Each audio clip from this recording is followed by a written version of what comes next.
નમસ્કાર, આપ જોઈ રહ્યા છો નિર્ભય ન્યૂઝ અને હું છું આપની સાથે રીધી.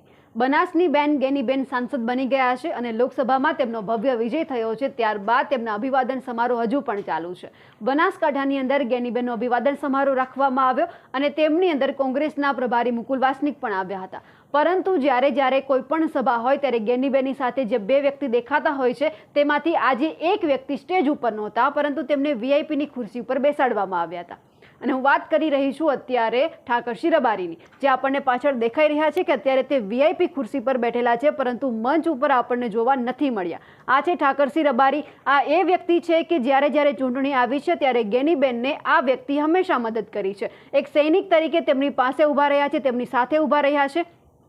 અને ખાસ વાત તો એ છે કે જ્યારે પણ કોઈ બી સભા હોય, ગેનીબેન ઠાકોર જ્યાં પણ જવાના હોય તેમની સાથે જે આ ઠાકરસિંહ રબારી છે તે સાથે હોય છે. અને સૌથી પહેલાં જ્યારે ગેનીબેન ભાષણ આપવાની શરૂઆત કરે છે ત્યારે સૌથી પહેલું નામ આ જ વ્યક્તિનું હોય છે. પરંતુ આજે જ્યારે અભિવાદન સમારોહ હતો ગેનીબેન ઠાકોરનો, ત્યારે જે આ ઠાકરસિંહ રબારી છે તે સ્ટેજ ઉપર નહોતા જોવા મળ્યા. અને જ્યારે વિધાનસભાની બેઠક ખાલી થઈ છે, વાવ બેઠક, ગેનીબેન ઠાકોર જ્યાં વિધાનસભાના પદ ઉપરથી લડ્યા હતા અને એમએલએ બન્યા હતા, એ જગ્યા હવે ખાલી થઈ છે. ત્યારે બે સમાજે પોતપોતાના ઉમેદવારોના નામ જાહેર કર્યા હતા. તેમાંથી રબારી સમાજે ઠાકરસિંહ રબારીનું નામ આપ્યું હતું અને એમની સાથે ગુલાબસિંહ રાજપૂતનું નામ પણ સામે આવ્યું હતું. પરંતુ હવે એ જોવાનું છે કે બે દાવેદારો છે વિધાનસભાની બેઠક ઉપર, એટલે કે જે અંગત માનવામાં આવે છે ગેનીબેનના, તેમાંથી કોનું નામ સામે આવશે. કારણ કે ગેનીબેનના આ ખાસ વ્યક્તિ ગણાય છે અને ચર્ચા તો એટલા માટે છે કે શું કોંગ્રેસ આ વખતે ઠાકરસિંહને આ વખતે બાદ કરવાના છે? કારણ કે ગુલાબસિંહ રાજપૂતનું નામ પણ વાવ બેઠક ઉપર સામે આવ્યું છે.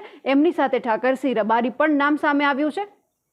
પરંતુ જ્યારે અભિવાદન જેવો બનાસકાંઠાની અંદર ખાસ સમારંભ રાખવામાં આવે અને એમાં જ્યારે ઠાકરસિંહ રબારીને સ્ટેજ ઉપર સ્થાન ન આપવામાં આવે એટલે ચર્ચાનો વિષય તો એ છે. કારણ કે ગેનીબેન જ્યાર સુધી લોકસભાની ચૂંટણી લડ્યા ત્યારે પણ ઠાકરસિંહ રબારી તેમની સાથે હતા, એક સૈનિક તરીકે તેમની સાથે ઊભા હતા. અને જ્યારે પણ ગેનીબેનને મદદની જરૂર પડી છે ત્યારે ઠાકરસિંહ રબારી હંમેશા તેમની સાથે રહ્યા છે. પરંતુ જ્યારે હવે બે દાવેદારો છે ત્યારે બનાસકાંઠામાં સવાલ એ થાય છે કે જો આ વખતે ઠાકરસિંહ રબારીને ટિકિટ વિધાનસભાની ન આપવામાં આવી કોંગ્રેસ તરફથી અને જો ગુલાબસિંહ રાજપૂતને ટિકિટ આપવામાં આવી તો આ વખતે રબારી સમાજ કેટલો નારાજ થવાનો છે? કારણ કે ઘણા બધા વોટશેર રબારી સમાજ પાસે છે અને જો આ વખતે રબારી સમાજ નારાજ થશે તો તેમને ક્યાંક ને ક્યાંક મતની અંદર ફેરફાર પણ થવાનો છે અને બનાસકાંઠાની અંદર ગેનીબેનથી આ સમાજ નારાજ પણ થવાનો છે.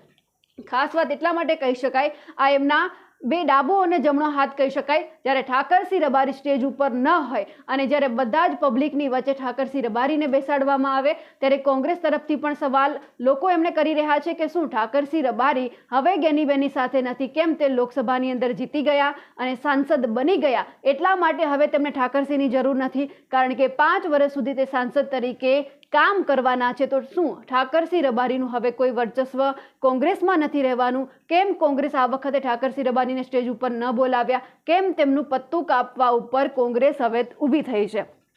ગેનીબેનનું જ્યારે પણ નામ આવે છે ત્યારે આ ખાસ વ્યક્તિનું નામ પણ સામે આવે છે અને એ વ્યક્તિ હવે અત્યારે ચૂપચાપ બેઠા છે. ખાલી ફક્ત તેમને વીવીઆઈપી નહીં પરંતુ વીઆઈપીની ખુરશી ઉપર જ બેસાડવામાં આવ્યા છે. અને આપણે જોઈ શકીએ છીએ કે આખું બનાસકાંઠાની જે જનતા છે તે બેઠી છે અને એમને અત્યારે કઈ જગ્યા ઉપર બેસાડવામાં આવ્યા છે. અહીંયા લોકો પણ નીચે બેઠેલા દેખાઈ રહ્યા છે અને એમની સાથે ઠાકરસિંહ રબારીને ખુરશી આપવામાં આવી છે અને એ પણ આમ જનતાની વચ્ચે બેઠેલા છે. એટલે કે આંગળી પણ કોંગ્રેસ ઉપર ચિંધાઈ રહી છે કે જ્યારે ઠાકરસિંહ રબારીની ગેનીબેનને જરૂર હતી ત્યારે તેમણે ભરપૂર સાથ આપ્યો, પરંતુ જ્યારે હવે ટિકિટ આપવાની વાત આવી છે ત્યારે શું ઠાકરસિંહ રબારીને કોંગ્રેસ ટિકિટ નહીં આપે? ગેનીબેન ઠાકોર શું આ વખતે ઠાકરસિંહ રબારીને સાથ નહીં આપે? કારણ કે લોકસભા ગેનીબેન જીતી ગયા અને વિધાનસભા બાકી રાખતા ગયા એ બે વ્યક્તિ માટે કે એ હવે વિધાનસભા સંભાળવાના છે. પરંતુ સવાલ એ છે કે જો ગેનીબેન લોકસભા જીતી ગયા તો એમનું વિધાનસભાનું પદ છે કોણ સંભાળવાનું છે?